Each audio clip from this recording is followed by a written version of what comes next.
ଏବେ ସାମ୍ନାକୁ ଆସିଲା ବଡ଼ ଖବର। ଗୁରୁଜୀଙ୍କୁ ଦାୟିତ୍ୱ। ଶିଶୁ ମନ୍ଦିର ଗୁରୁଜୀରୁ ରାଜ୍ୟର ମୁଖିଆ। ଗୁରୁଙ୍କୁ ନମଣୀୟ ନର, ଗୁରୁ ହିଁ ସାକ୍ଷାତ ଈଶ୍ୱର। ଈଶ୍ୱରଙ୍କ ଅନ୍ୟ ରୂପ ହେଲା ଗୁରୁ।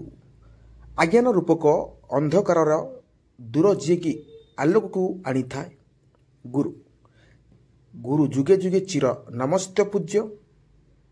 ସେହି ଗୁରୁଙ୍କ ଭୂମିକାରେ ମନେ ପକାଇ ଆଜି ଆମେ ଏପରି ଜଣେ ଗୁରୁଙ୍କ ବିଷୟରେ କହିବାକୁ ଯାଉଛୁ, ଯାହାଙ୍କ ଜୀବନଯାତ୍ରା ଅତି ଚର୍ଚ୍ଚିତ ଘଟଣାବଳୀ,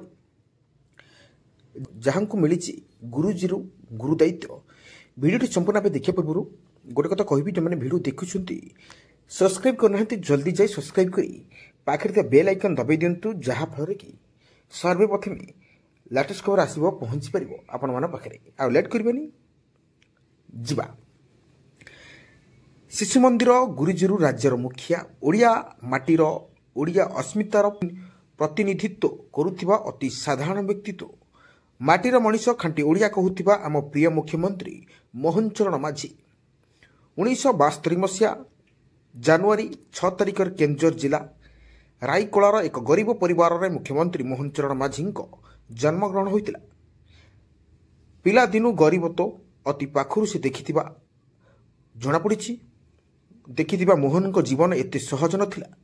3 ଭାଇ ଭଉଣୀ ମଧ୍ୟରେ ମୋହନ ବଡ଼ ଭାଇ ଥିବାରୁ ପୁରା ପରିବାରର ଭାରସାମ୍ୟ ଥିଲା ମୋହନଙ୍କ କାନ୍ଧରେ।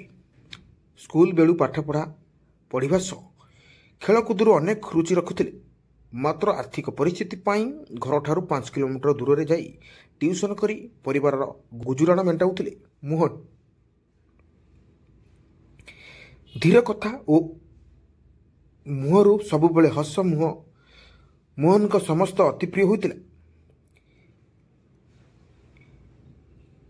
କେବେ କାହା ସହ ବଡ଼ ପାଟିରେ କଥା ହୁଅନ୍ତିନି, କାହାକୁ ପଦିଏ ଟାଣ କଥା ବି କୁହନ୍ତିନି।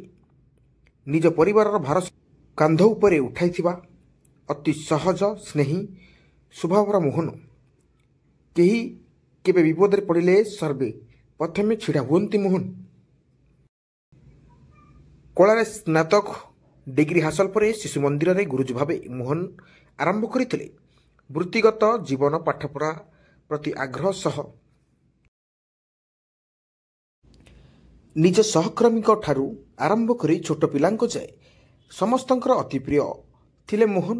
ପିଲାଟି ଦିନରୁ ବେଶ୍ ପରୋପକାରୀ ଥିଲେ ମୋହନ ମାଝୀ।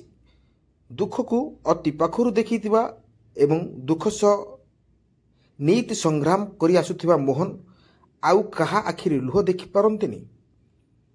ବିପଦ ପଡ଼ିବା ମାତ୍ରେ ଆଗେ ଯାଇ ଛିଡ଼ା ହୁଅନ୍ତି। ସର୍ବଦା ସେବା ମନୋଭାବ ରଖିଥିବା ମୋହନ ଚରଣ ମାଝୀ ପ୍ରଥମ ଥର ପାଇଁ 1997 ମସିହାରେ ସରପଞ୍ଚ ଭାବେ ରାଜନୀତି ମଇଦାନକୁ ପାଦ ଦେଇଥିଲେ। ଏହାପରେ 4 ଥର ବିଧାୟକ ହୋଇଥିଲେ ମୋହନ ଚରଣ ମାଝୀ। ଆଉ ଏବେ ମୋହନ ଚରଣ ମାଝୀଙ୍କୁ ମିଳିଛି ଓଡ଼ିଶାର ଶାସନଭାର। ରାଜନୀତିରେ ସବୁଠାରୁ ବଡ଼ ପଦ। ଜନମାନସର ନେତା ବା ଓଡ଼ିଆ ଲୋକଙ୍କ ମୁଖ୍ୟମନ୍ତ୍ରୀ ମୋହନ ଚରଣ ମାଝୀ।